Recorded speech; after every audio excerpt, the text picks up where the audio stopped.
And we are live. G'day everyone, Mike Jeffrey here, and you are listening to My Creative Journey, Season 3, Episode number 10.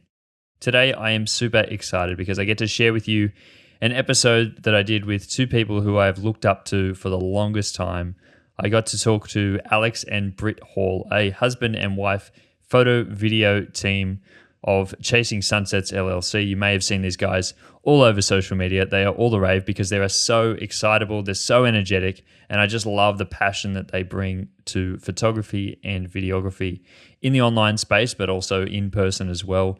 They're based in the United States, and I was able to speak with them in this interview. I think this is the first duo that I've had on the podcast, the first husband and wife duo as well.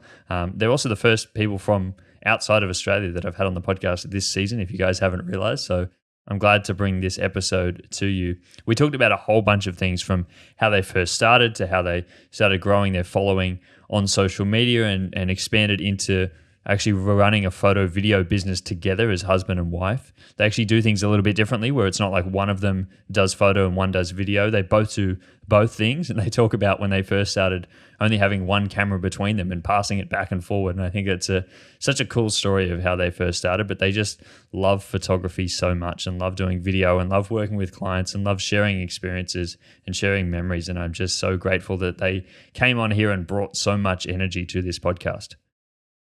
I always say that you are a combination of who you surround yourself with, and I've always wanted to have the energy that these guys have, and to be able to bring them on the podcast and be able to give that to you guys and be able to share in that with them was just so infectious. And I feel like I want to just go out there and take more photos now, because hearing their story and hearing the way that they share a lot of things together was so special, and the way that they do business is just so positive, and being able to help as many people as they possibly can through online education, in-person education, was so inspiring. And I think that they're such creative people and always trying to move on to the next thing. But I don't want to hold you guys up from this interview. It is a bit of a longer one, but we were having so much fun with it, and I thought that I'd just keep asking questions because I had so many, and I could have definitely done a round two with these guys. And if you guys do enjoy this episode, let me know, because I would love to hear what you think about it. And I would love to hear who you guys would like to get on the podcast or like to hear on the podcast next time. I've got some interesting guests coming up, but always open to suggestions from you guys about who you would love me to speak to. But now, without further ado, let's throw over to Alex and Britt Hall. Hey Mike. Well, hello, Britt and Alex. Thank you so much for jumping on the podcast today. You know, I really appreciate you guys making the time to hop on, and I've been a big fan of you guys for such a long time that, you know, I'm admired you guys and your work as photographers and content creators and your own podcasts and everything that you do. So excited to get you guys on the show today. Thank you so much for having us, Mike. We're so happy to be here. We're so grateful. Thank you for having us on. Yes. No worries at all, guys. I wanted to kind of jump in, and I wanted to go right back to the start, because I think it's important to, you know, talk about where you guys started from. And a lot of the questions that I get asked is like, how did you first start? And you guys have such a interesting story that I've heard a small bits of before, but hopefully I can get a bit more from you guys today. And I wanted to jump back into even probably before you guys started doing photography. What was your story? And I want to know, there's a heap of questions that I want to ask, but individually, what did you guys do before photography? I think you have the most interesting origin story. Absolutely. Do you want to go first? Yeah. Mike, for me, photography wasn't always the companion that it is today. I definitely had a little bit different energy towards creating content at the beginning. I felt that taking the time out of the moment to create a photograph was actually like being disingenuous. And Mom, I'm sorry. I'm so sorry for all of the pictures that I spoiled on vacations and birthdays and Christmas because I would make goofy faces and find any way to sabotage the photo. But that all changed for me when I met Brittany. I mean, my upbringing was so different. I came from a family of 3 siblings. We were all girls. My mom wanted to be a photographer, so there was always family photo shoots, and there was always a camera around. So when I met Alex, I explained very quickly, like, this is one of my favorite things to do. It is rooted in my love language. I love preserving each other and moments.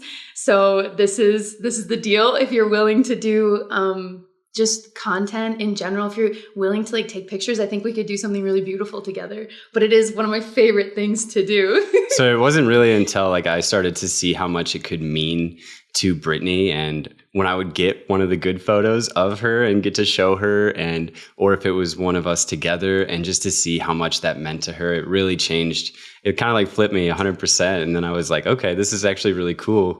Yeah, I mean, it's such a beautiful thing to preserve and like capture the person you love, and to say like, you look so beautiful. Like, I want to remember you just like this forever. Yeah. Yeah. Did you guys feel like photography had a special place, like in your own, like a memory of your early childhood or other family members before? I don't know, individually, you probably have an answer to that. But I know, like for me, like that's like a big part of like my own growth. Like as a photographer, was like I remember things that have happened because I have images of those times, and I tend to have a horrible memory otherwise. So having images is really nice. It's helpful. For me, growing up, I was lucky enough to have so many amazing photo shoots, like I mentioned, and that content in those photographs became the only memories that we had when my older sister Jasmine passed away. And it was so special just from such an early age to understand how fleeting time is and how precious life is. So for me, photography has always held such significance when it comes to remembering those that we love. And of course, like your photographs from your childhood are so funny. Like, they are. They're funny looking back now. And it definitely gives me like a different flavor of the memory. Because like you said, Mike, the photos kind of help you to remember like all the things that were going on in that moment. Yes. And I mean, Mom still loves to take photos now. So it's really great that we kept going and persevered through it. I'm so grateful for Cheryl, Alex's mama, for preserving baby Alex with his little dirty rat tail haircut. And he's got just like, he's sticky. He just looks sticky. There's just so many amazing moments that I didn't get to be a part of in Alex's childhood. And I get to relive them through those beautiful photographs. So I'm so grateful for the mamas of the world out there who pull out the camera and they capture.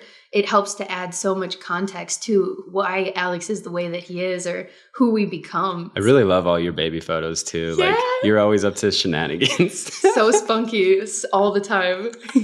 It's great to hear that like other photographers understanding the importance of photography, because when you come from that place, it's like you know how much this actually means to other people. And then I'm always like, when you truly believe in something, it becomes so much easier to actually speak about it and to then help other people understand it as well. Like I'm trying to bring other people on to my own way of understanding. How long did that take you, Britt, to bring Alex around to understand it? Well, the beginning was rough. Right? The beginning's always the messiest. It is. But I think the long and the short of it was, as soon as we could see this as something that we could do together as an activity where we could share time, it got a lot easier. Yeah. In the relationship spectrum, like where we've come, I think the first like 2 or 3 years of our relationship was me really trying to say like, this is something I'm always going to come back to. Mm-hmm. The more time that passes when your loved ones are gone, the more precious photos become to you. Exactly. So I think that helped me to articulate to Alex just how important it was going to be moving forward. And now looking back, we've been together about 12 years at this point. We have so many beautiful memories from the first few years of us being together. And it's so special that as time has gone on, I think we both are reaching for the camera more. Yeah. And that's what matters, is like we've been able to now kind of come together on this goal of preserving our story and our life. And hopefully if we're lucky enough to have a family someday, we can tell them about this like crazy experience of growing a business together. And it's very special. So I don't think it took you too long in the grand scheme of our lives. Yeah, like, there was a lot going on. Just a blip. Just a blip. I do love the first road trip that we took together. Those memories are amazing. Yep. The photos are blurry and they're perfect. I love them. One thing I love about Alex is he's always been, especially in later years, he's always been so vocal about like, thank you for your patience while I was learning what it meant to you. You know? It's really easy to give up on a person, and it's so much more like time and energy to invest in someone for a lifetime. And so when you ask that question, it's like, oh man, it was worth every minute or every conversation, whatever it was so worth it. It was an investment. It was an investment. Definitely. I feel like it's great to look back on that, like as you guys said, look back now and feel like that was such a small little hurdle in the early stages. How did that feel for you, Alex? Like, did you feel like you were a sort of like creative person when you came in, or you just didn't have that sort of? This is a great question. Yeah, honestly, I did feel like I was a creative person. So I kind of grew up in a household where there wasn't as much emphasis on creativity per se. So it was kind of like a thing that was in the shadows, not really like shined on or anything like that. Mm-hmm. But there was this moment when I was in elementary school where I actually put together like a collage inspired piece and submitted it to the art fair and got selected. So there was some creativity there. And then when I finally started to create photos together with Brittany and I was actually the one creating, it definitely felt like there was something that was going on there that was like, okay, there's something emerging here. And then once you really figure out your settings, then you're like, okay, this is I can fun. do anything. Yeah. But it was a really validating experience because Brittany, I feel like, saw that part of me that wasn't really like coming to the surface, and she was like, I think there's something in there, you know? The creativity in Alex was in conversations and with people. The way he comes up with the witty, fun thing to say and guides conversations in such fun ways. I could see that he had such impressive creativity and just this idea that you can trust your ideas and just go with the flow of whatever that looks like. I loved that when we first met. You are so creative. Yeah, I appreciate you seeing the diamond in the rough. Thank you. I love that you say about like the creativity of like being able to talk to people and express yourself and, you know, be around others. Was that something for you, Britt? Like, how did you guys meet when you first like met each other? Was that something that you were attracted to with Alex, that, you know, he could be that person? Yes, within seconds. So Alex and I met in the drive-thru window of McDonald's. It was my first job, and I was in the back checkout window. And within the first few seconds of interacting with one another, Alex, he was digging for change at the time, and I don't know how to flirt with someone without like kind of picking on them a little bit. So I was looking at this green Honda Civic with the big Honda decals, and I was like, oh, this guy thinks he's so cool. And so I was like, oh, nice car. And as he turned, without missing a moment, he goes, nice uniform. Because I'm, of course, wearing like the little Velcro tie and the visor. Yeah, a little visor. You got some pickle stains. Oh, sure. I should have cleaned my uniform. But I just loved that Alex had that fiery sense of humor. Absolutely. The banter had my heart. And it was early, Mike. It was like 7 a.m. and I was just like, how is she this awake and this much energy right away? How did it progress on from like there? Like, did you like drive off, or did you like turn around and be like, I'm heading inside? For me, it actually did end there. I drove off and I had to go open up the store and get everything ready for customers. And for Britt, it was a little different though. Well, so Alex, you have to take notes. If you ever come across the love of your life in public, you have to like take down information so you can find them again. For sure. And all I had at the time was a McDonald's napkin and a dream. So I was like, that was such a hot guy. I need to find him again. So I wrote down the make and model of his car, you know, green Honda Civic. I wrote down the license plate. Yep. Stalked him a little bit. Yes. I thought you could find this on the internet. I thought there was just a database of attractive humans and their vehicles. Yeah, you can't unless you're a police officer. But what I did know is he wore an Advanced Auto Parts t-shirt, which is like a parts store here in Wisconsin. So I had the idea of where he would work. I had the idea of what his car looked like. I had enough information to go on the hunt.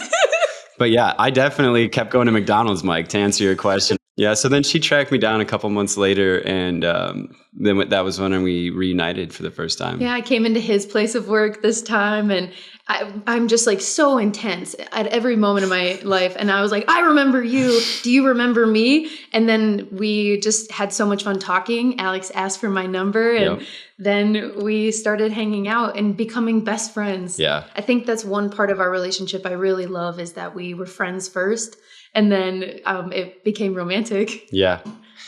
The friend base is really important. Do you guys think you're the same type of person, or you're like opposites attract, or what was it? I feel like a little bit opposite, like you have to have a little bit back and forth, but also you've got to have like enough of things you believe in to actually feel comfortable spending time with this person as well. Yeah, absolutely. Do you think that we're opposites?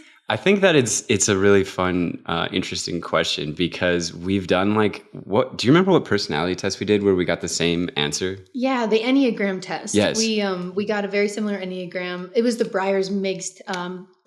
Myers-Briggs. Myers-Briggs. It's the Myers-Briggs test. That's the fun letter one, right? It's like we're both the achiever. So we do have that in common. Yeah. And then the biggest difference, I would say, in the opposites that I immediately thought of was Alex is very, very particular in the way that he likes to make decisions, in that he loves to think through things completely. And I am the inverse. I love to make split-second decisions and just move forward. Yep. So when we can meet in the middle, it's like a medium amount of time before we make a decision, and it's perfect. But it's good to kind of like balance each other and challenge each other to maybe me make more thoughtful decisions. Alex maybe make faster decisions. Exactly. So it's been a really cool piece of the puzzle to figure out. The things that make us opposite definitely make us better as individuals. I feel like that's so important, especially jumping into you guys working together as well. Like I often tend to feel like I'm trying to balance both of those things inside my own head, but having someone else to throw ideas back and forth on and be like, no, you actually, like one person's all in and the other person's have to hold them back, or like one person's going like, I'm like over like, I'm completely like stressing about this thing, and someone else is coming in saying, no, who cares? Let's jump in. Like that's really handy to have sometimes.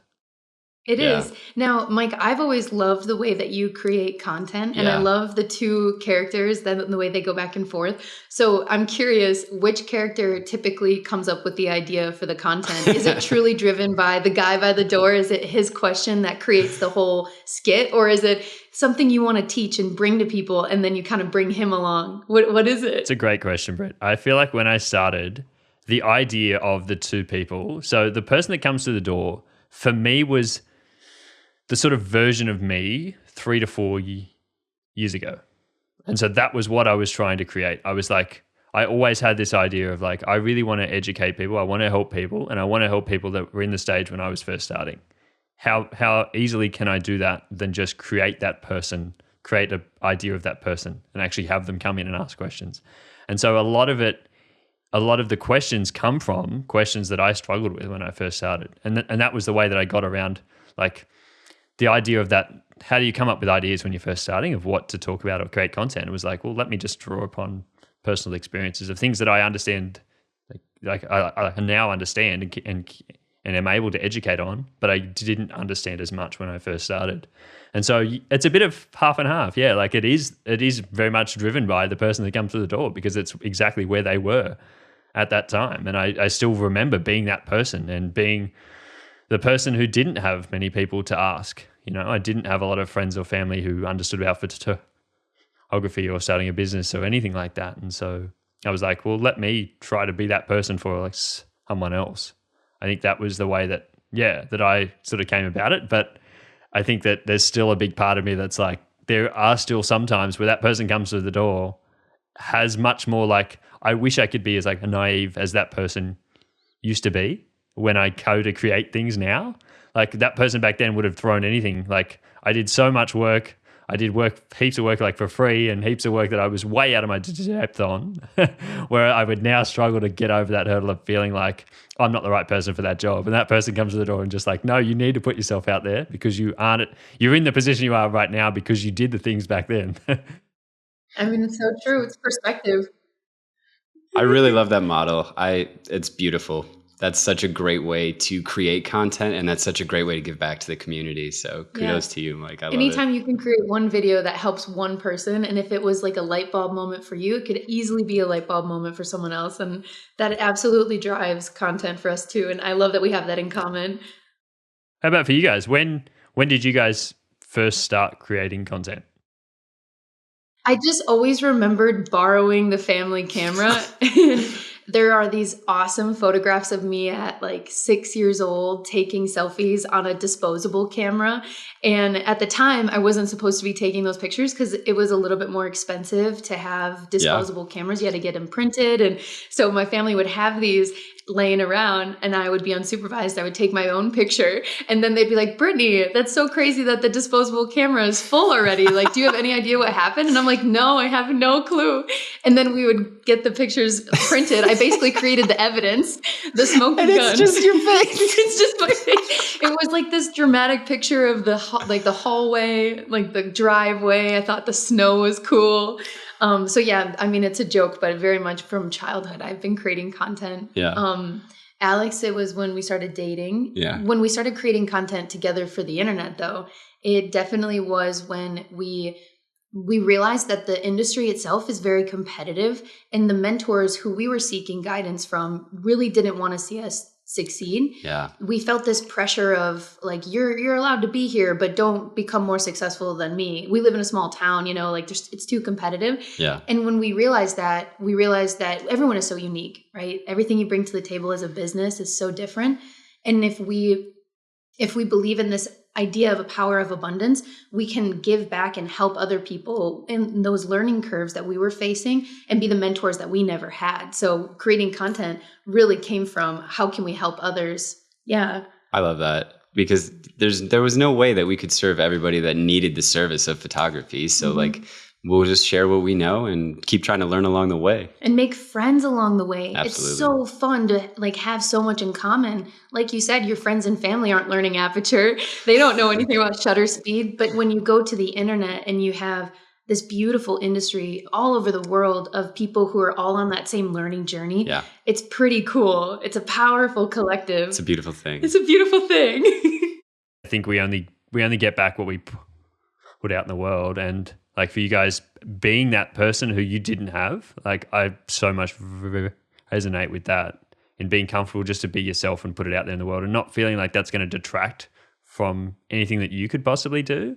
And I think being on the internet is like a huge place, right? Like there isn't anything that I could do, anyone that I could help that's going to hurt me in my own personal life. And I truly believe that. And when people ask like, why would you give away so much information? It's like, well, it's not hurting me. If anything, it's helping me. And like you said, be able to grow a community. Like there's so much strength in that. Like when you guys first started, what was that sort of like, were you guys just putting out content that you thought would really help other people? Or were you like, did you have a clear cut plan when you started, or were you just like throwing anything out there that could possibly work? For content, I remember the first video that I was like, this is the direction I really want it to go, was when Alex taught me that the mid-range aperture on your lenses is the sharpest. I had just trashed a couples shoot because I had shot it way wide open. I was far too close to them in proximity, so everything was out of the depth of field, the field of focus. And Alex explained to me like, hey, you have to be back a little ways, and the mid-range aperture is far sharper than wide open. Yeah. As soon as he said that and I set up those settings, I tried it out, he was right. That's when I realized like, I'm not the only one who doesn't know this. Like someone else might want this information. It might benefit them as well. And that's what opened up this idea that one little video could completely change someone's life. And of course, that is right around the time that TikTok really helped the world understand the power of short form. Yeah. So the two things came together, this love of short, impactful, educational videos, and then all of these little things that we were learning in business and kind of putting them together and knowing that that could be the future of chasing sunsets. It could be just a place where people come to learn or laugh and just like have a good time. It's always kind of been leading towards that. Would you add like? Yeah, I would just say that whatever content you consume has a great impact on you as well. And at this time, we were really, really excited about growing our business and becoming, more successful entrepreneurs. So we were listening to a lot of entrepreneurial content. And one man has always been such a shining star in our eyes, and that's Gary Vee. And he always explains that you should provide value to your audience and that they'll repay you with engagement. And like you said, once we discovered the mid-range aperture and made a video or some content about that, a lot of people engaged with it. So it was kind of like the perfect storm of starting to understand what some of our content pillars could be. Yes. And moving forward in that direction. Like if something works, lean into that. Mm-hmm. I love that you talk about trying to find that style and find your own pillars of content. Are there ways that, because you two obviously don't come at it from the same personality, do you have different ways that you think about creating content? Yes. And every day is so interesting because these ideas can come from anything. We're lucky enough to have friends reach out on Instagram and ask questions. That helps to inspire videos. It could be like the late night thought right before you fall asleep. Like, what if we do this? What if we try that? Yeah. A lot of our life experiences as business owners, whether it be tax season or the holidays, that can often like create a new idea or a new edge to an idea, which is cool. I really love when Alex is like, Britt, new This is real what we're idea. doing. This is what we're doing. One time Alex just out of nowhere was like, I've got a great content idea. We're going to make this whole skit about how I'm your producer and you're about to go on stage. And it's just those little like back and forth moments that you get to bounce ideas and then come up with that next great idea. I just love that there's no rules and you can rules. You can see something and then you can put your own type of spin on a concept or an idea and see where that takes you. Yes. I know that I, for a long time, was like not putting stuff out there and was stopped by thinking that it had to be 100%, had to be every piece I have to make even an improvement on the piece I did before that. And I think I had to drop that because that held me back for so long. Is that something that you guys also struggle with, or were you just happy to throw things out? The thing that slowed us down with producing content for our audience the most was not being organized and having a consistent workflow and a work-life balance, because then we were behind on client work. So then we would have to really emphasize and focus on that.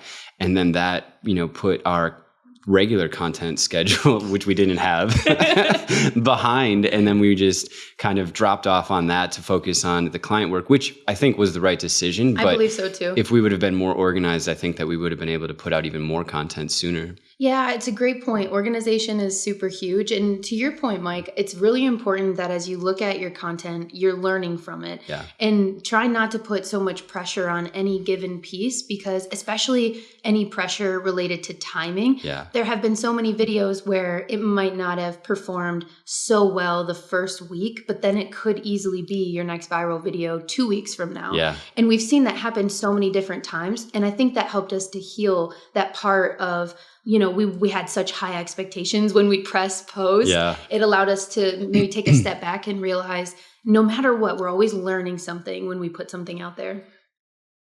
Yeah. I think that your content is never like, the algorithm doesn't stifle your content. Like, I just feel like your idea, your idea might have been great, but your execution on it might have not been, or like your context and your caption didn't align and then your CTA didn't hit because of one of those reasons. So I feel like Brittany said, you can always learn from a piece of content, and you really never know which one's going to go off. You don't know. And it's such a game of chance, right? And I'd love to be able to just, like, I'm always someone like, you have to give yourself the most chances to be successful at it. And that's why I'm like, always like trying to just put more out there. Like, I've slowly come around to the fact that like, I have no idea what's like, of course I have some ideas of things that are going to work and some that aren't, but it's always the craziest ones that the one that I didn't expect to get more views will always get more views. Like that one? Really? Okay. Awesome. Slay. But it's like, well, I've got to put more out there to try that. Like, you can't get hung up on every single piece doing well. And you've got to remove, like, it is hard, absolutely, when you're starting, like, remove your own ego from it, because maybe it's not anything that you did. Maybe it's just, as you said, the hour of the day you uploaded was like the wrong time. And, everyone's out at that time of day and it just didn't hit at the right time for people. And so there'll be small things you could change about it. Upload it, like I tell people, upload the same piece of content again and just try it again, because it could work the next time. Just if it worked with one person that time, it's still probably good. You're just not hitting as many people as you possibly could.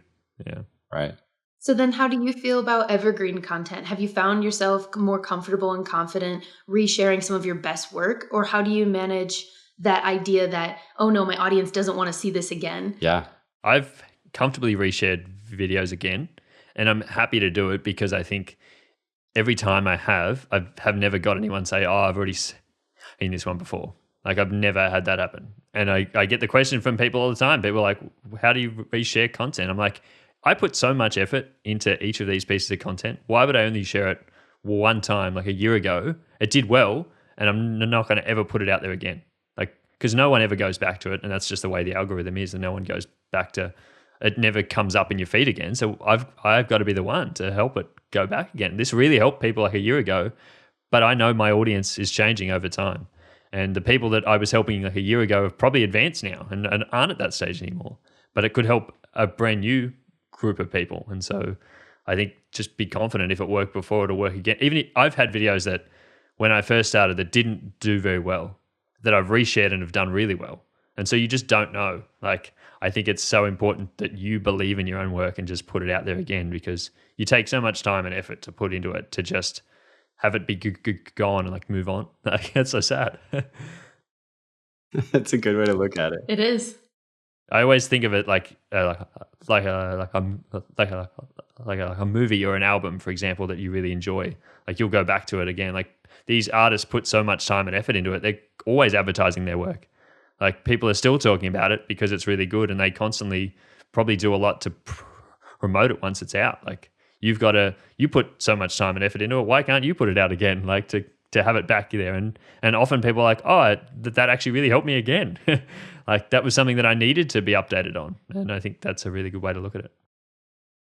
Yes, one thing that Alex showed me, I think it was Gary Vee who said it, but when you put content out there, only 5% of your audience will see it at any given time that you have your audience. It's continuing to evolve over time. I like the way you said that. So if that's a fact, then so many people would love to see this fresh new content with fresh eyes that they never saw the first time. Like, I love that. Especially when you like believe in your content so much as well. And like, this goes back to what we were talking about at the start. Like, I imagine you guys are a big reason behind uploading content is to build an audience, but to also grow your own work as well. And when you truly believe in the work that you do, creating content to promote your work isn't hard because you truly believe in what it is. And so I'm always like, there are people out there that aren't going to get access to this because, like you said, only 10% of my audience is probably actually ever going to see this content.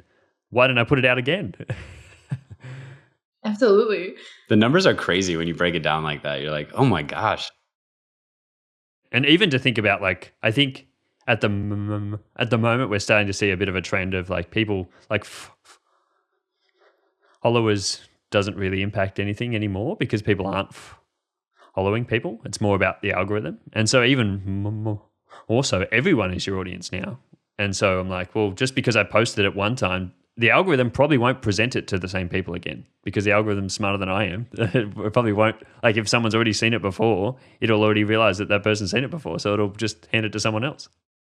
Exactly. And I love your concept of be your own biggest cheerleader. Like, you should love your content and be excited about what you're producing. And if you don't, it could be a really good indicator that could be why it's maybe not performing. Like, if you feel really good about something and you put it out there, that is the energy that you're sending off with it. Yeah. Instead of maybe going back to your previous question, maybe a part of our journey was we might have pulled back from content because we didn't feel that excitement and that joy about what we were creating. It's okay to like reset, recenter, and then come back with the content that really lights you up. Have you ever had those times where you've created content and then afterwards thought maybe that wasn't me being true to myself or authentic to who we are in business? Yeah, I found that I really love my dog and I wanted to like bring him into my content. And then what I realized is, although I really love my dog, he's kind of irrelevant when it comes to the business and the photography and videography. So there was like a moment where Alex and I had to sit down and we were like, there is something special about letting people in on your lives and who you are and what you're all about.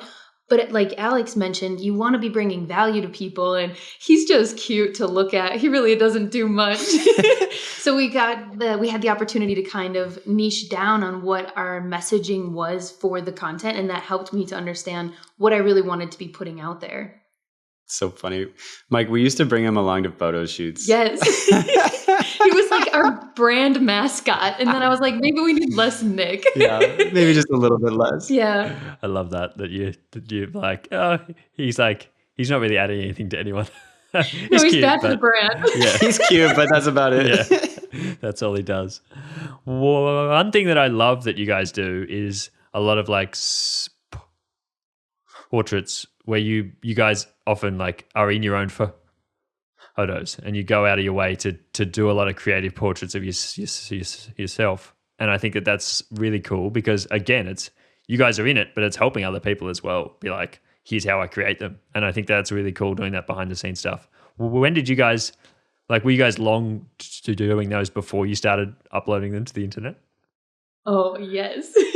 Oh, this is funny, Mike. We probably should have mentioned this, but we started with just one camera between the two of us. So then one of us would be actually creating with the couple or whoever we were lucky enough to create with at the time. We didn't really say no to anything. Yes. And the other person's job was then to create BTS of that moment with our old iPhones. And we definitely had to learn what angles were better for the BTS than all of them. And then we had cases on our cameras on the actual iPhones, which definitely doesn't help with quality. So we definitely had to figure out some bumps along the way as far as BTS goes. Oh, absolutely. And then the photo shoots of Alex and I, it was definitely a hobby before it became a business. And I loved being able to share those pictures on like my Facebook. And then at the time when we were in the baby part of our business, we would share those on social media. And then our coworkers at the restaurant where we worked together, they thought that we were pretty cool and they wanted us to take their pictures too. So the photo shoots, the interval timer shoots, they definitely were a huge component of the beginning of our business. You need to show people that you can do like the skill in order to get them to want to trust you with their investment. And I just thought that like self-portraits, if you don't have models and you don't have portfolio, you have yourself and you can practice with your camera. More practice is always better than less. So the beginning was definitely learning the camera. And then the photo shoots together. Yeah. Yeah, our photo shoots are so fun. Which one was one of your favorites from the beginning? One of mine was when we would do yoga poses and try to capture it on a tripod from like way too far away. So we spent a lot of time in Arizona, and some of my favorites are probably with the cactus. Yes. And like some of the in-between shots that aren't even in focus or anything are of us actually getting like stabbed by the cactus. We're just fumbling around in the desert. We're like, we're going to learn this. Because like we had to go through, we tried the Canon Connect app and we would usually be in these beautiful places, but there would be no reception or service. Yes. So the camera couldn't talk to the phone and like be online with each other. So then we started doing interval timer, but we started with a Mark IV that didn't have like a flip out screen. Or autofocus. Or it had autofocus. Just not the best autofocus. So we would be like running back and forth, mostly Brittany because she's a saint. But then we would have to move or adjust the frame, and then we would get into a cactus. Some of those were pretty funny. Those are hilarious. Yeah. One Valentine's Day, man, we both bled our own blood. It was so bad. But we got some nice memories from it. Yep. We did. Bleeding your own blood to be able to get those images. I respect that so much. Like it speaks to like how much you guys enjoy photography as well. Like just you go out there in your own time and try to create these images. And again, like as much as you uploading them, it's not probably building strength in your portfolio because they're your own images, but it's building strength in, as you said, understanding how to do the job of being a photographer. And you do have those constraints on you. Like if anyone's out there trying to take images on a timer, like that's really hard work. Like you've got to do a lot of work beforehand to make sure it all looks good. And there's so much that goes into it, and you sort of build skills of like, how do I like frame this? How are we going to stand together? There's so much. And then that just translates into, I can help other people with this now because I know it inside out. Yep. Exactly. And I think one thing all photographers probably have in common is they often don't get to be in the beautiful pictures. Right. And it's such a cool thing to connect with others on and to teach them how they can do interval shoots with their significant other or their family members. Or even just their own branding. Yeah, you have this amazing piece of equipment, and I would love to teach you how to do interval timers so you can always have the images that you want to scale your business forward or simply to preserve a memory in your own life. The flip out screen is nice. The flip out screen is nice. That screen is very nice. Very nice. I said this because I'm using my Z6 III now, which has the flip out screen. Great. I love it. But I only got it end of last year. And so the first 18 months of me uploading content online, I didn't have a flip out screen when I was trying to record content. The amount of times I'd be like like autofocus would be off, or I'd be out of frame, didn't even Completely out realize of it. frame. Just right out of the frame, like Just half of almost me is on the perfect. edge, yeah. You're like, oh, that was a really good take, but I can't use it at all. Or like the amount of times where I didn't have my audio was out, but I didn't realize it, or I didn't hit record Yep. because I don't have a I screen feel looking that. towards me.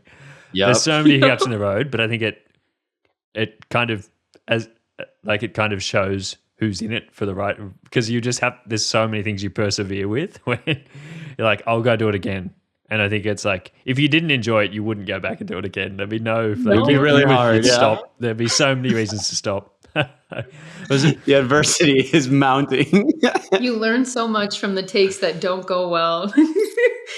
Oh, Were there any big like learnings that you guys had first starting when you were like, what are the biggest things that you brought away from creating content, even taking your own photos as well? Any big sort of like learnings or things that you had to go through? Like I always think about, like people talk about failures all the time, and I don't like to think of it that way. I think of like, they're like good like learning opportunities for me to be like, well, I'm never going to make that mistake again because I've gone through it so much. And I'm just interested in have there been any things for you guys that have been really big like learning opportunities? For me, it's just picking the right light, like Yes. picking a good spot, because you could create amazing content, but if you're just, sometimes it's even, you're just turned the wrong way in the right spot. Like you're so close, but like we said before, you're just not there.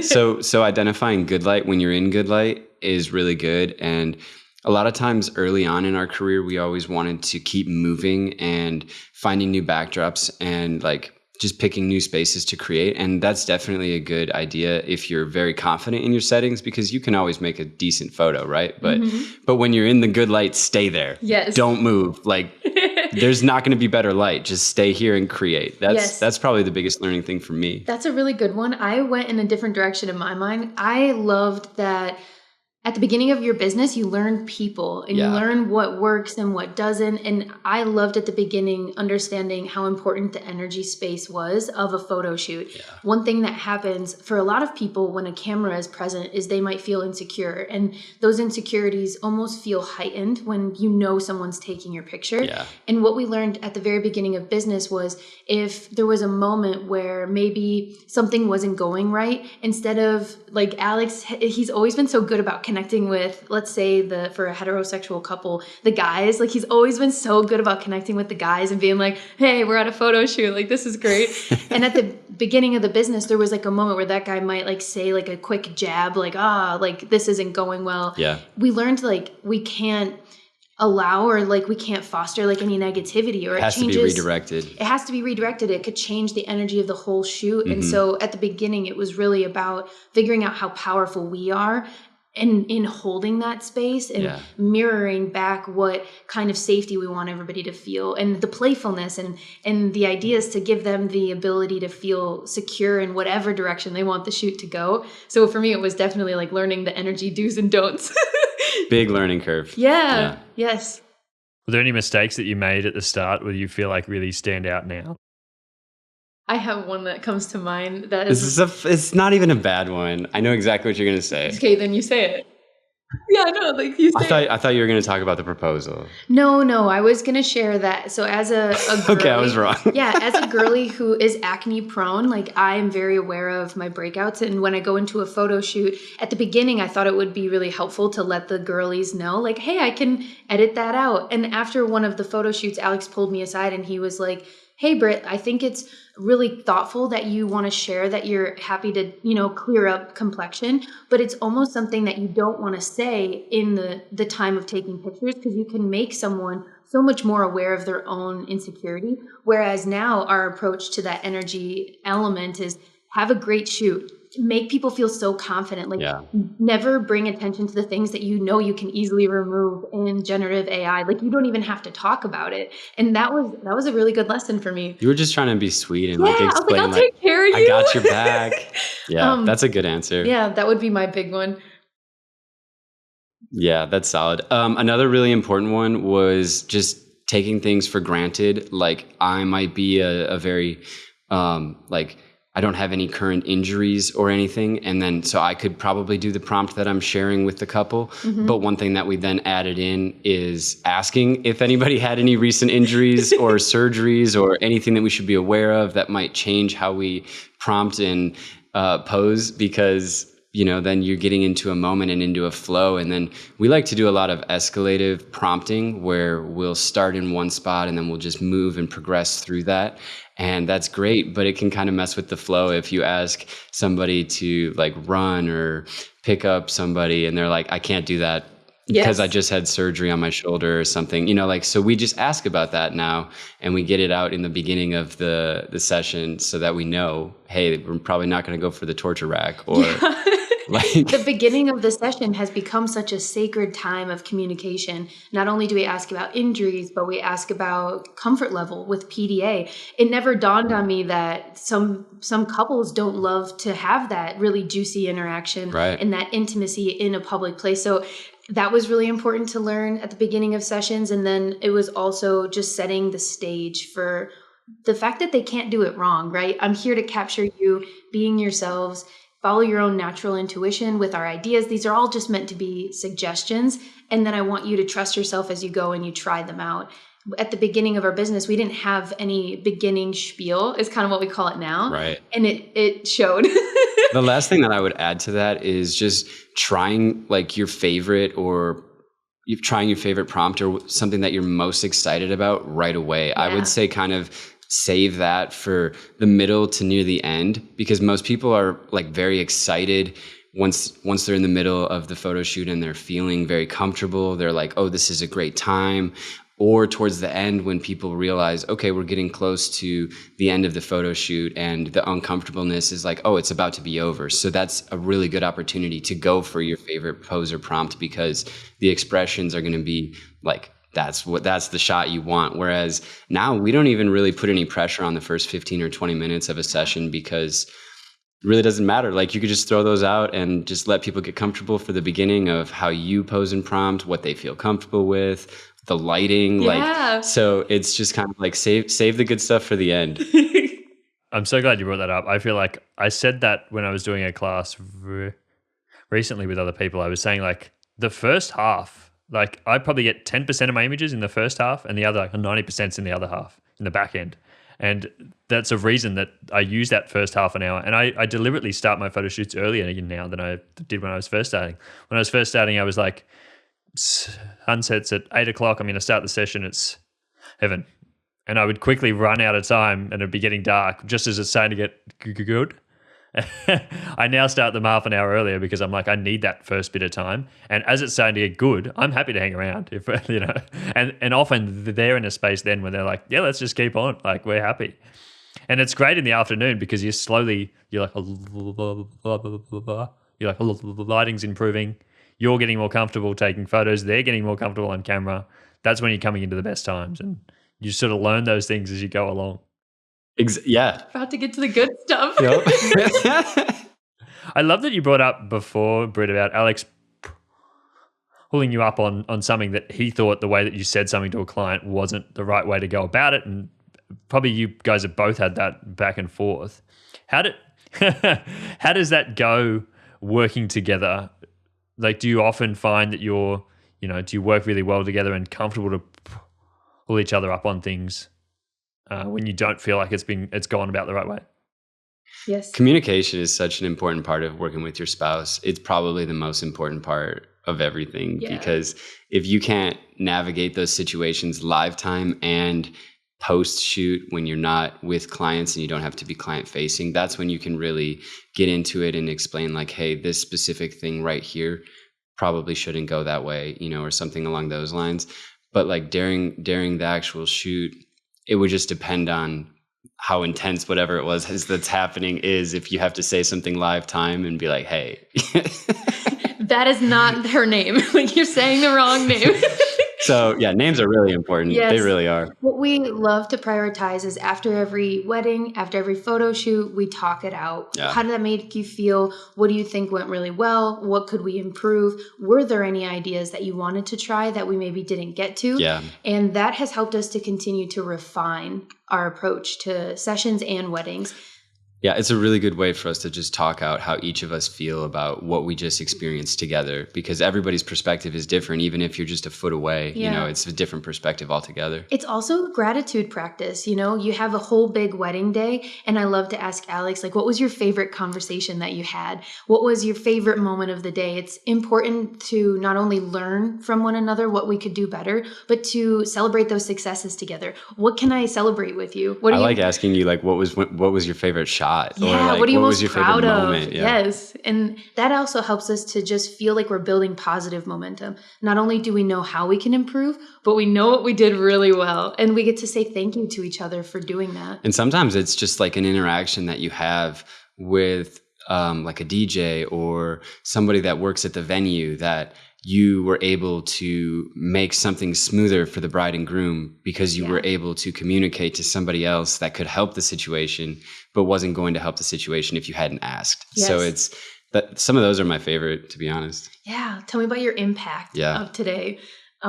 Yeah, that's really fun. Do you have a moment like that when you leave a big wedding day where you celebrate and also kind of refine your process? Or reflect. Yeah, your reflection time. Yeah, absolutely. I feel like it's something that I do a lot. I'm always like reflecting on things that I did, but I always remove it from, like, most of the time I work alone. I don't have another like person that comes along with me. I mostly go by myself, and I enjoy it, but I'm always like, it would be lovely to have someone else there that I could talk to about some of these things.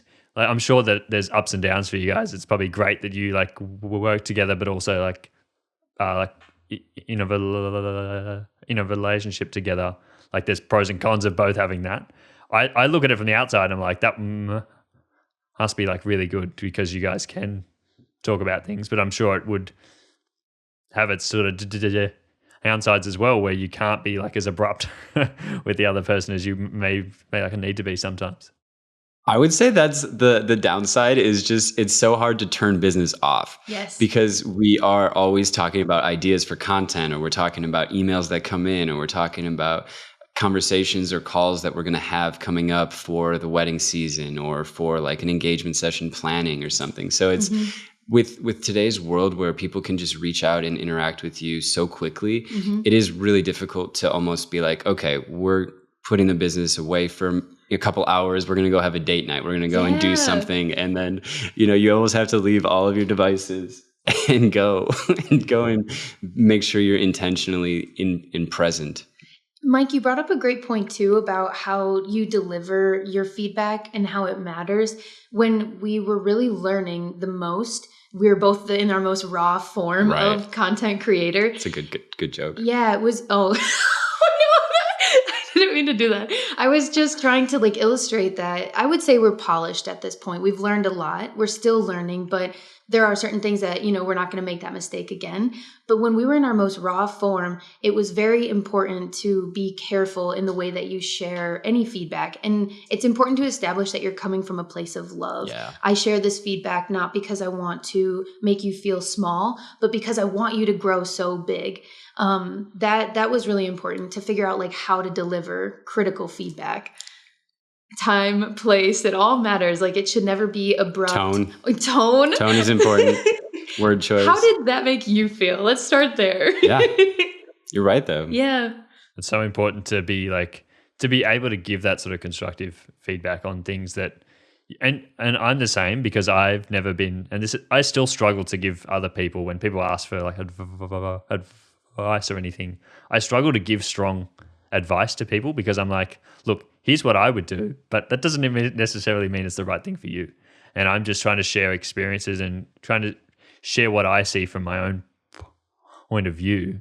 But if you have a different way that you like to go about things, then that is totally fine as well. And understanding that there is a sort of fine line between, you couldn't go too hard at someone to the point of like turning them off, to not feel comfortable to come back again. So I love that you guys have worked that out over time and been, even what you were talking about before, like let's really share something that we enjoyed about today. Let's share something that we did really well, like to start with. Like, that's always a great way. And from there, it's like, well, then you kind of like, I'm sure you guys already like think about the other things on your own, that you don't need to bring up things between yourselves about, like, the things that you did wrong throughout the day. Like, there will always be mistakes you made, and those. Like, let's not harp on about those things. That's not helping anyone. Yeah, exactly. I am my own biggest critic, so I completely resonate with that. I know that when Alex brings something to my attention, it's really important for me to listen because it's something that I missed. It's a blind spot. Me too. Yeah. Are there specific things that you guys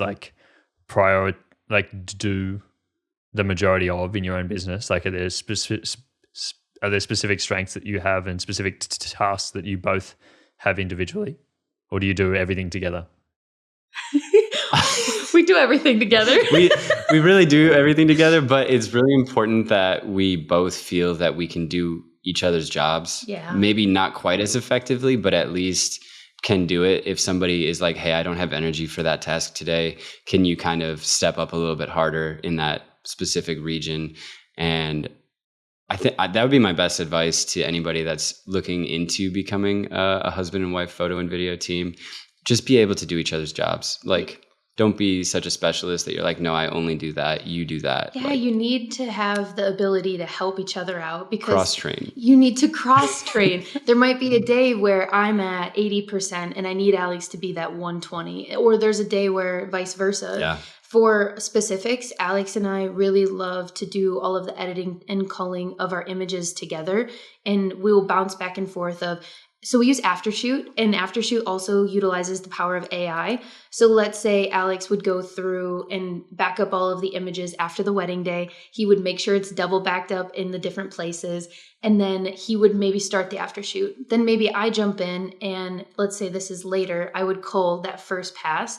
And then maybe Alex comes back in with fresh eyes and he would go through before we get it over to Lightroom to start editing. Yeah. I really love editing pictures. So that's something that I like to do. And Alex really loves editing videos. So that's something he really likes to do. But there's certain projects where we'll swap tasks and Alex will be editing the images. I'll be editing the video based on who has energy for what. And it's also so easy to switch now that there's so many different parts of photo editing that you can do. Like some of it's color, some of it's exposure, some of it's removing distractions. Can you take out this one microphone and 250 images? Sure, Thank you. Sure. Be right back. I like to think about our tasks as little mini games. And so we do a good job of sitting down and deciding what are the 3 most important things that we have to do today and who wants to take on what mini game. Yeah. I'll tell you right now, Alex is our email king. He is so much better about responses and critical thinking and problem solving skills, especially related to timeline. Logistics. In logistics, Alex is our logistics guy.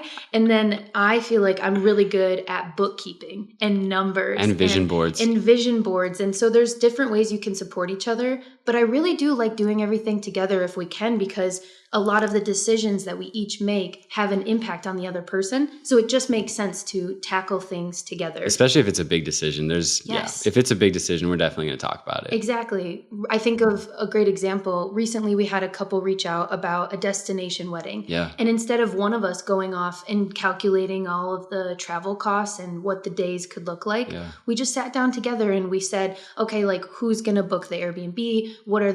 Show me the maps. What are the mountain ranges we're going to go through? Do we want to fly this airline? And it made so much more sense to do those things together instead of almost like if one of us did Here's the itinerary. Yeah, and the other person's just like, all right, I got to debrief you. It's cool to be a part of all of it together. Yeah.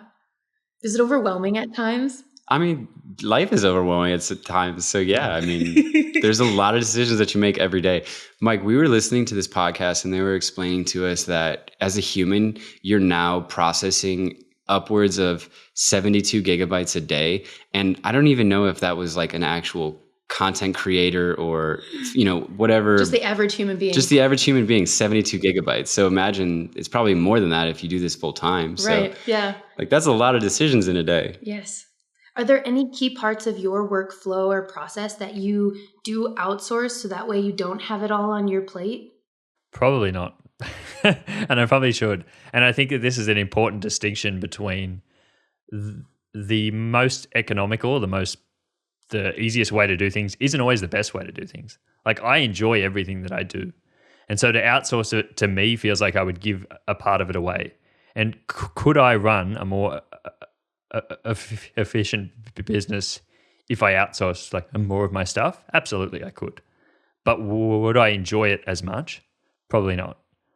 And I think again, like you guys, I think it's important for you guys to know that I think you're in the like you're probably a small like in a minority of people who would run their business in the way that you guys do it, where you both do everything. Like most people that you speak to that are in sort of like partnerships have very distinct, and I've spoken to people before that have very distinct roles on things they do, because probably if you're trying to optimize, it's probably the best way to go about one person has a strength. But like you said, if one person isn't feeling on that day, then all of a sudden, how are you meant to operate? Like you can't. So you've got to be across everything. And whilst I'm sure it does like slow you guys both down to both spend time looking at like financial stuff of like planning a trip together, like why do you both need to be involved? Well, we both involved because we both enjoy it, and that's okay. Like that's totally fine to do both those things, and that I'm sure drives you to continue on with the work because you're like, I feel so blessed that I'm able to do it.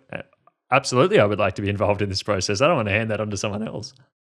Yeah. And it's important to talk about your time. And when it comes to running a business with your spouse, I want this to be an intentional thing that we're building together at every stage. The other world that we lived in was I thought that I had to be superwoman and do it all. And then I started to feel less joy in doing all of it and just feeling like there was so much more that we could do if we were doing it together.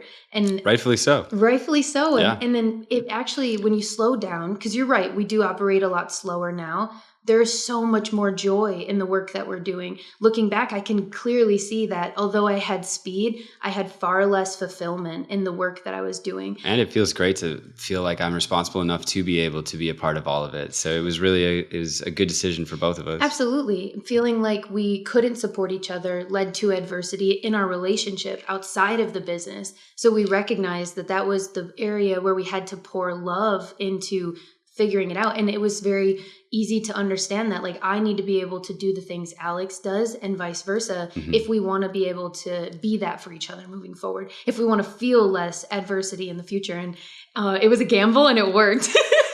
We're like, what do you think if we just like change the way that we do everything and then do it together? Could this work out better? And it did. It definitely did. It really did. Especially from where you guys started from. Like in the beginning, you were saying like you tried to speak to other people in the industry and you didn't get the support that you probably felt that you needed, or people didn't have your back in that situation. People didn't have your best interest at heart. So to feel like you have that in each other, I'm sure must feel really, really like a beautiful place to feel like, well, even if everyone else in the world isn't on my team, I can at least turn around and I have someone here who's always going to have my back and always have my best interest at heart. Absolutely. You absolutely nailed it. Yeah. I couldn't have said it better. Oh, thanks. I feel like I wish I had someone like that, and especially in the online industry space where we're creating content online, there can sometimes be harsh things thrown around online. Like when you upload content, again, people are always like, sometimes people will just have bad things to say and you could not be in the right place to hear that at the right time. So I'm sure for you guys, like having someone to be able to even to talk through some of those things together or be on the same page and understand and be able to support each other through that. I'm sure that's been a really nice thing to have. Yeah, it's huge. Absolutely. The other day we had a moment where a reshare from a big brand that we were so excited to be able to partner with, their community received the content in such a different way than it was intended, which led to those harsh comments. And it was so special to be able to take that to the face. Be like, all right. Okay. And then in our real life, I could turn immediately to Alex and share like how that made me feel. And he could help to support me emotionally about, well, that wasn't what it was intended for. And it obviously was, lost in the mix somehow. And it's okay. It's okay. It doesn't matter. Yeah. And it's really cool to have somebody who's always there to remind you that although the internet and social media and marketing is such an important part of business, it is not everything. And you can have an incredible business and still have haters in your comments. Like you can have an incredible purpose and you're creating content for the right reasons and people can still be mean. Yeah, we have zero tolerance for bullying. Yeah. So it's special to be able to remind each other like, it's okay. It's all right. Jim from Tennessee, he's just having a hard day. Tough life out here, Jim. I'd be mad if I had a crop sensor too. Well, way too soon. Yes. I feel like I'm always scared to have content go outside of my audience because people who aren't in my audience don't understand the work that I do. And as you said, you can be as pure and have the right intentions behind the things that you do. But it's the beauty of being online is that you can build a community of people who also have that same idea about what it is that you're doing. But there's equally, if you go outside of that, there's other people who don't always agree with you. And being aware of that, I think, is really important to be like, well, look, it's not that this is necessarily the wrong piece of content or not that there was anything bad about it. It just didn't hit the right type of people. Mm-hmm. Coming back to having an actual business, like we can talk about online, like having so many people out there in the world, but I'm sure that having a business in person, like the online stuff has done so much to attract the right people to your business as well. And that's when it turns around and becomes that really like rewarding thing when you're attracting people who really resonate with your energy and what you put out there in the world. And you get those, like when those inquiries do come in, you're like, oh, wow, this is great. Like I'm always going to like annoy some people online, but they're not my audience anyway. And at least I'm turning them away before they even come to me because I might not be the right person to serve them in the way they need to be served. And so I'm turning them away before they even come in and when we don't like work together. But then equally, I'm that person who can help someone else who didn't feel like they had anyone. Exactly. I love what you said.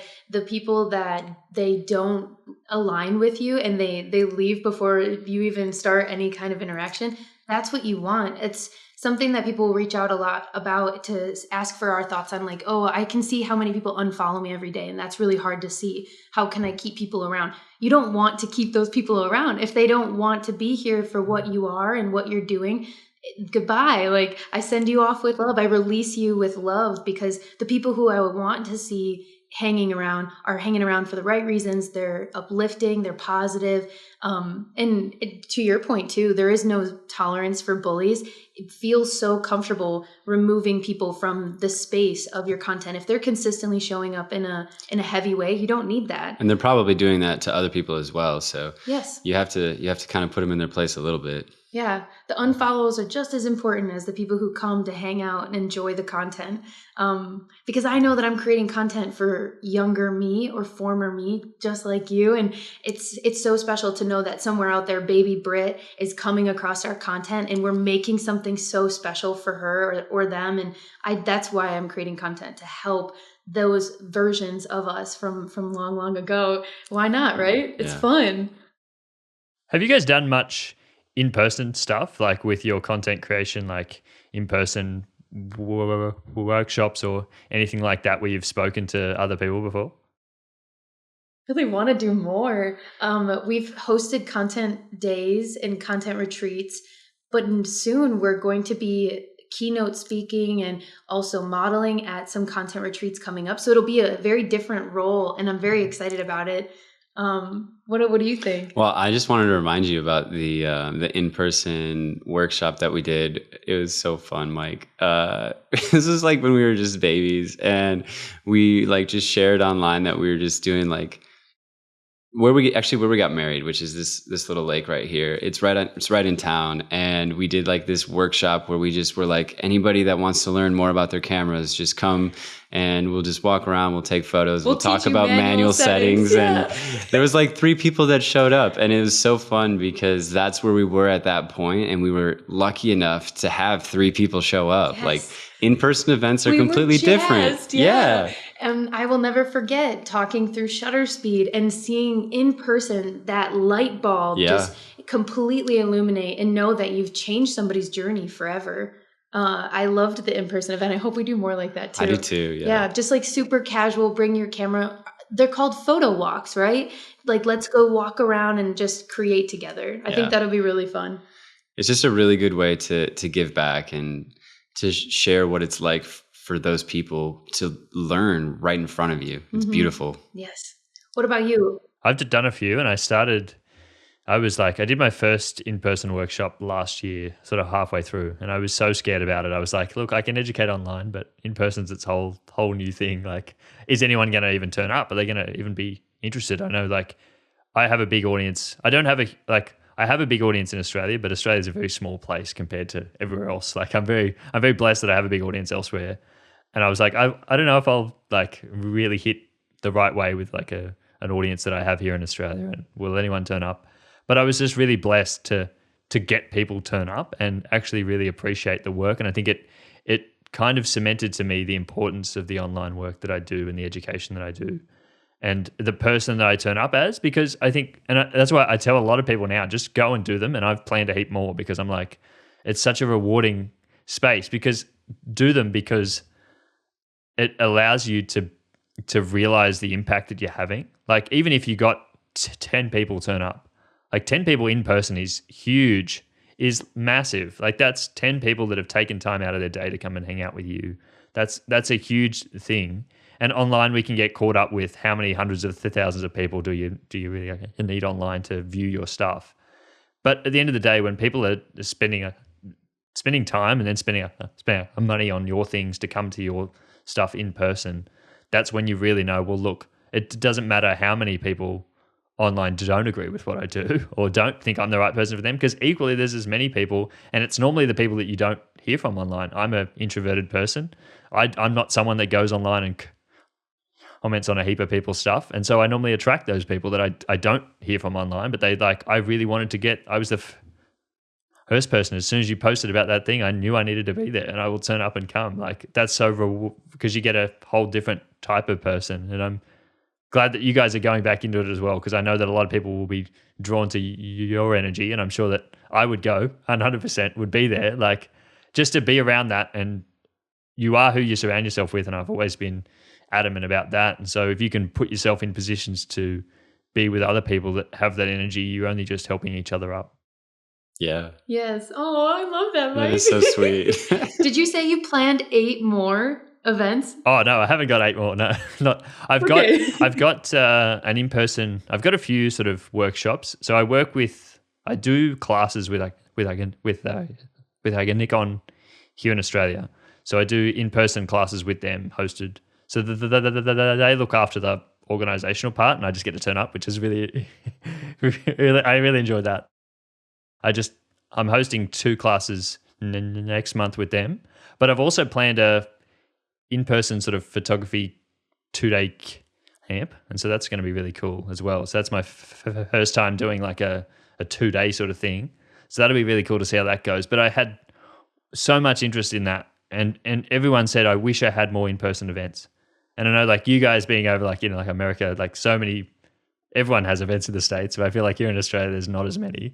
And so it's a real like hole. But I'm sure like there's so many more people in the States as well that would be after that stuff. Like I don't know what the market is over there, but I'm sure that people just want to be in person and hanging out, because we've gone through such a stage of not having that in-person connection with other people, that any opportunity is great, and people are thriving to get out there and actually do those things.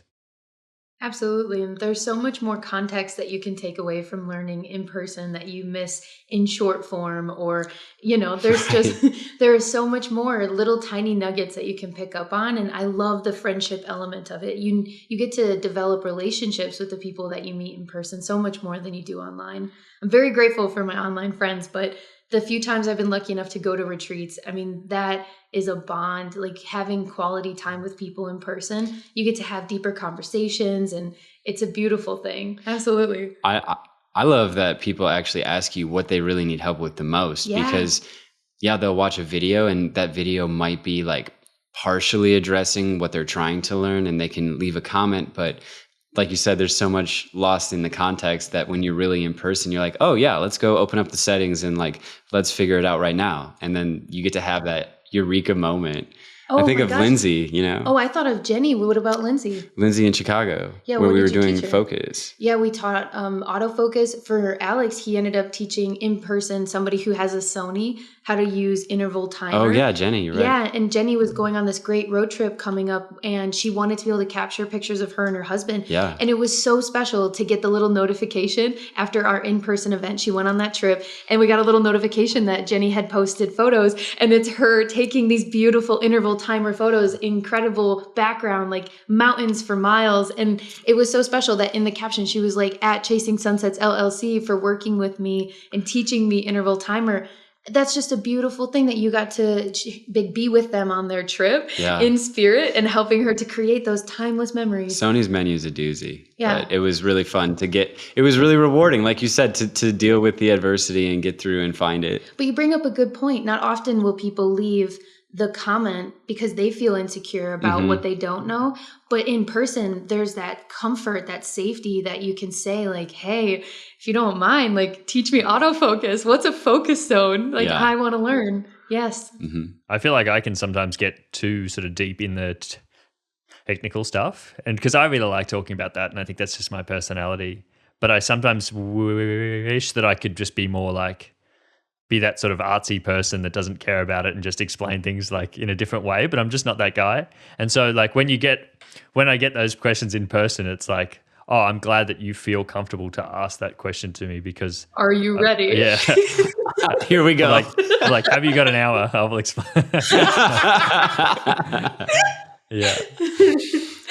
But I feel like you guys as well, like with your content, like just being open to make mistakes or to show people that you don't need to understand everything and can still be successful. Like it's such a great way to open up conversation with other people that immediately feel comfortable, I'm sure, when they approach you and ask anything of you because they know that you guys are comfortable and open to talk about anything, and you've probably been there before as well. But also there's so much that we don't know, and it's so special to be seen as an educator, but also to be learning. There's so many conversations that we've had where I've been able to receive a question and say like, I don't know the answer to this, but like, let's work through it together. Let's try. I've learned so much about the camera menu that I didn't know before because somebody needed me to help and to learn. I mean, some of my favorite content that Alex has created was somebody saying like, hey, how do you do this? Off camera flash, I think of that right away. And Alex is like, I don't know now, but I will. And I'll get back to you because I want to be able to continue to evolve and to be able to help the next person who might be able to ask. And I just love that somebody is comfortable enough to ask me when they could go and they could search for an hour and find resources online, but they want to hear how I explain it. You know, like that makes me feel special. So I'll put in the extra effort. Yeah, they want to hear what you have to say. Yeah. That's really beautiful that people like come directly to you for things. Again, speaks to why your like personality and just being you is the most important thing. Like they could hear that off 100 different people, you know, and there's a reason people go to you for something or they come to they ask like me something because just they resonate with that personality. And I'm comfortable if people don't resonate with who I am because there's people out there for them and that's great. Like you're not like missing out on people. And I think people confuse that by branding themselves too heavy or being themselves too much. They're like pushing away people. And as you said before, that it's just as important to turn people away as it is to attract your right type of person. Yeah. Oh, I love that. I wanted to ask, just going back to the in-person stuff, are you guys people that, would you say you have many close in-person friends? ooh. That's a great question, Mike. We do, but they're all over the world. So it's interesting. You know, there's a lot of people who live in a small town and they have that tight-knit group that they see every Saturday.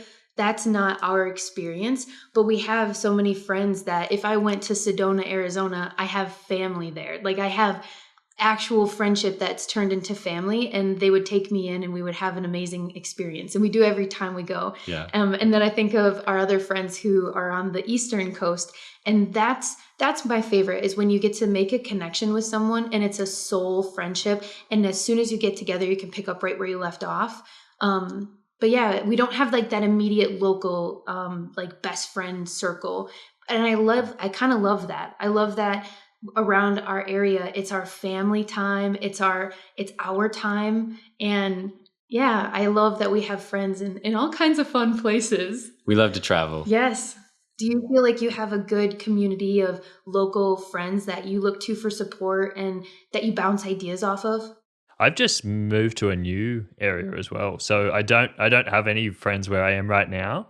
I've sort of moved like 10 hours away from where I used to be. So I'm in a fairly new place, but I've always kind of been like that. And I'm very grateful for the online community I have. And I feel like when I first started uploading content online, I didn't have many friends in my sort of close area, like who were other creative people, other photographers. And so having an online community of people that I now talk to from all over the world and being able to bounce ideas off them has just been such a beautiful thing. And it wouldn't have come about had I not sort of put myself out there online. And other people that put themselves out there as well and comfortable to ask me questions, I'll talk to them back and we'll have a conversation about things. Like, you don't need to be an influencer, quote unquote. I hate that word. Being like, we're just all, I'm just a photographer at the end of the day.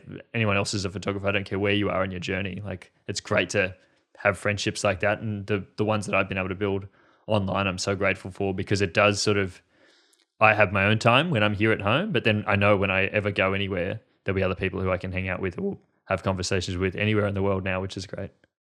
Yeah, the online community is an incredible thing. So many friends. I feel like the internet as a whole can bring you to the people that you align with so much better than ever before. And if you just tried to do that in person, it might be actually much more difficult, because, you know, like, how do you know what somebody's into right away? Like, the things that you interact with online bring that community aspect to you, and it builds a really like strong foundation for what you can build on. Yeah, I think about mindset is a huge reason why we might not align with certain groups of individuals in our area. We come from the Midwest. It's a huge party culture. So a great example is like Alex and I aren't big into the party culture, and we're really passionate about our business, and we're really passionate about helping others. And our fun time and like the things that we like to do with our time is very different than maybe the people in the area, and that's okay. But when you go online and you can find the people who are doing that all across the world, then you get to have these beautiful conversations with them about what your shared experience is, even though it's a completely different world. We are going through the exact same thing. And I enjoy finding the people that I energetically align with. Yeah. And I could keep asking you questions forever, but we probably should wrap this conversation up. I'm interested to know, you guys talked about before about doing more in-person events. That's really cool. Doing some speaking as well. That's really exciting, and coming up to doing some retreats as well, going along and like modeling for stuff. That's really cool as well. Like using your expertise in that area. Is there anything else that you guys have on the horizon? Big plans for the rest of 2025? Well, there are so many things that we're excited about. In our personal life, we are competing in our second half marathon. So please wish us well. We're going to be running. Thank you. I'm most excited about that, because a lot of times in business, when we packed our calendar so full of cool events and cool business things, we didn't get to give the love to our personal hobbies that we really enjoy.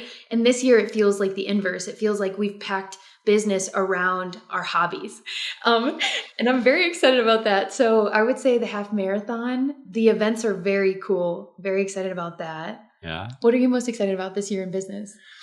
What's on the horizon, Alex? What's on the horizon? Oh my gosh. So is that a Chasing Sunsets pun? Can I share? Can I share? Oh, of course. Yeah. Brittany and I are so excited to unveil our Sunset Chaser preset pack. Yeah. And thank you so much for asking about it, Mike, because we're so excited about sharing this with everyone. It actually comes with an Edit With Me module, so we can show you how we use our preset and what things can help you to get the photo to look exactly like you'd like it to look. Mm-hmm. Yeah, I'm most looking forward to, in business this year, being able to offer more educational resources. Up until this point, we've only been able to offer like coaching, 2-on-1 coaching, which has been really fun. So fun. Yeah. And now I feel like we've learned a lot of what kinds of things we could create that could help more than just, those one-on-one interactions. So I'm very excited about that. The presets have been a huge fun goal for a long time. And I'm so grateful to see them come to fruition. And we are very grateful that we're able to create more resources now. We have more time to be able to answer questions in a new medium or a new format. And I'm looking forward to it. Very excited about the horizon, Mike. Thank you. No worries, guys. Very exciting about the presets. And I know, if I know anything about you guys, you'll have put 100% into that and the editing that goes along with it. I'm sure, like, I have been someone who's like, I know a lot of people have like presets out in the world, but I know when someone puts time and effort and actually goes and actually walks you through it, how to apply them. Because presets can be so like variable, right? But when you actually show people how to do it, that's the most important thing. Like even how to import a preset, like so many people just... Okay, that's incredible, Mike, because we're putting this together and Alex and I are bouncing ideas and we're like, what does it need? Like, how can something's missing? Like, it needs an ingredient. How can we make this with love and make sure that it has everything that somebody who is just starting out, and maybe it is their first preset pack, or it's like their 30th and they're sick of buying preset packs, right? Like, how can I help? And Alex goes, Britt, we need to explain to someone how to import a preset. It's not super clear for some people. So Alex, inside the product, he added a little video where he shows people how to do that. It's fun that you mentioned that, Mike. Thank you. Definitely important, because I've got my I have a brush pack out that I have. It's not presets, but they're like sort of like asking AI brushes that I use. And so a big part of that was like the importing part. Like I did a whole a module when they have like a video access, and the majority of things that I get back, the majority of people that I hear from say, I love that you included that, because I didn't know. I was trying to work out how to install presets for so long, but you just made it easy. And it's the smallest little things I'm sure that they thought the presets were great too, but the importing part was what made it. Like, it's the smallest little thing of that you put effort and actual time into it, that understanding what it means to these people, that's beautiful. That is so cool. So, wow. May I ask, did you host your module, the video that goes with it, on Teachable or Kajabi? What would you recommend? Because I feel like at this point, I don't know how to put the video and the preset pack together. Good one. So I host my presets aren't on my website, and they probably would be, but I host them elsewhere. And then you can purchase them from there. Then they get the preset download, so they'll get the downloadable file of all the presets, and then they'll get I host my video on YouTube. So it's just on YouTube, they get a link to the it's like a private video on YouTube. And so I just send them the link to that, and so they can view that. Again, if they want to send that around to other people, feel free. I'm anyone can look at it. I don't really care, but it's just as a sort of resource to help them, that it's just directly to it, and then how to import them, and then how to use them as well. I went through all of that, and I think that was really important for people to get it. I'm a big of don't overstress how it's packaged, because again, that to a lot of people, that's such a small thing that can hold people back. It's not perfect. It's not. I don't have the perfect website to host them on. I didn't even have a website when I first started to host it on. I was I don't want to put it on my other website. I don't have stuff for all my things. Let's just have it elsewhere, and I'll just link out to that. And I'm so glad I did, because people have been so supportive of it, and it wouldn't, no matter where it was hosted, people would still enjoy it. So yeah, that's really good to hear. I really appreciate your perspective. Yeah, I love that. No, I think it's going to be really good for you guys. When is it out? Do we know? Have we got a time? It must be sometime in the month of April. I would say April 2025. If you're listening to this in the future, it's out. Well, make sure we put links to that when you have them. That'd be great. We'll put links to that. Thank you. In the description of this one, and links to all your other stuff as well. You guys are on all the platforms as well. If people want to go and check you out, do you want to tell people where you are and what they can expect from you guys in the future? Absolutely. Thank you so much for listening. Yeah. If you enjoyed this, please leave a rating. We'd love to hear what you thought about this episode. And if you'd like to see more of Brittany and I, you can follow us at Chasing Sunsets LLC on Instagram. We have a podcast, Editing Castle, on Instagram. And I thought you were going to go into the email. I'm send me an email.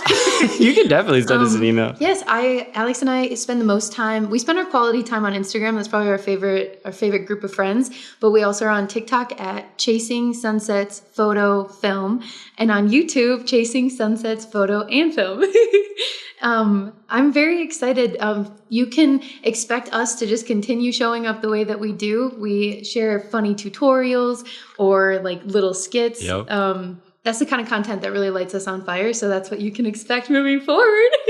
Thank you so much for having us, Mike. We really appreciate your time. And such an honor to be a part of my creative journey. Thank you for thinking of us. Honestly, thank you guys for being a part of it. It's really nice to speak to people like you. And like I said before, like I really appreciate your content because I genuinely feel like you are who you surround yourself with. And while, you know, people may not have people who that they can surround themselves with in their everyday life, I feel like I do, like you said, have those friends on Instagram, and you guys are always there when I open up my Instagram account, and you're like your podcast as well. I'll advertise that because I think it's great, and I think the energy that you guys bring, I think is beautiful, and being able to have that has really helped me. So I hope it can help other people as well. Oh, I'm so happy to hear that. Yes, okay. Love you. Bye. There's no way. He's not here. He's out the door. I can't. I'll call him in later. My friends. That's awesome, Mike. Thank you so much, guys. I'll make sure I put links to everything down below. Also, when's the half marathon? Oh, May 3rd. Yes. May 3rd. So Okay. with us, well, like send all of the good thoughts. We're both feeling so strong. I think it's going to be an amazing race. You It guys are is. gonna do I so think it's well. going to be the best race ever. Yes. Love that. This is the first race we've ever trained for. So Yeah. I feel like the preparation and the opportunity are going to come together, and it's going to be amazing. Yes. It always helps when you do actually prepare for a run. Yes. Really does. It really does. Yeah. Well, thank you, guys. Well, that is the end of today's episode. I really hope you enjoyed listening to this conversation half as much as I enjoyed having it. If you did enjoy today's episode, I would really appreciate it if you did leave us a 5-star review on Apple Podcasts or a 5-star rating on Spotify. Or if you're watching over on YouTube, give us a thumbs up and leave us a comment down below to let us know that you did enjoy this episode. Also, feel free to share this episode on Instagram and tag me at Mike Jeffrey Photography so I can reshare them on my stories. And also message me and let me know who you would love to hear on an upcoming episode of this podcast. You know, I've always tried my best to be able to have conversations with people who are in the creative space and people that I think would be a good fit on this podcast. And I would love your input as well. In a very privileged position at the moment where, you know, I'm able to reach out to people and have them on my podcast and have really interesting conversations with a whole range of people in the creative space and talk about their creative journey. So if there is anyone you would love to hear from, please let me know and I will do my best to try to get them on the podcast. At this time, I would also like to acknowledge the first creatives of the land on which I am recording today, Aboriginal and Torres Strait Islander people of so-called Australia. As we tell stories of today, I just want to reflect on how First Nations people here and across the globe have guided and informed our understanding of the creative journey. But until next week, friends, have a lovely week and I will speak to you all again next Monday. Bye. Editing and post-production on this episode was done by Mossy Heart Media, and music was created by J.W. Payton. Hey Mike.